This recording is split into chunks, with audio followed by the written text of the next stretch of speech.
શહેરના એક વેપારીએ જીવદયાનું ઉત્તમ ઉદાહરણ પૂરું પાડ્યું હોય તેમ ઉત્તરાયણ અને વાસી ઉત્તરાયણ પર્વ નિમિત્તે જે દોરીનો ઉપયોગ થયો હોય તે દોરીની ગુંજ ધાબા ઉપર કે છાપરા ઉપર તથા ખુલ્લા પ્લોટમાં પડી હોય તે એકઠી કરીને જે વ્યક્તિ પરત આપી ગયા હતા તેમને રોકડ રકમ આપી હતી.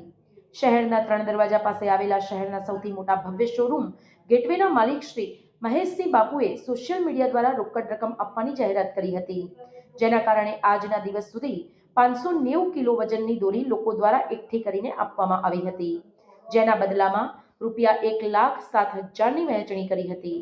શ્રી મહેશસિંહ બાપુ શહેરની સેવાભાવી સંસ્થાઓ ભારત વિકાસ પરિષદ અને જાયન્ટ ગ્રુપ ઓફ વિસનગરના સક્રિય સભ્ય તરીકે સેવાઓ આપી રહ્યા છે અને જ્યારે પણ આ બંને સંસ્થાઓમાં કોઈ પણ સેવાકીય પ્રવૃત્તિ કરવાની હોય ત્યારે હંમેશા અગ્રેસર રહેતા હોય છે. ત્યારે આજે પણ ગેટવે શોરૂમના લોકો દોરી આપવા માટે આવતા હતા. આ દોરીના જથ્થાનો નાશ કરવા માટે મહેશસિંહ બાપુની સાથે ગેટવેનો સ્ટાફ પણ જોડાયો હતો.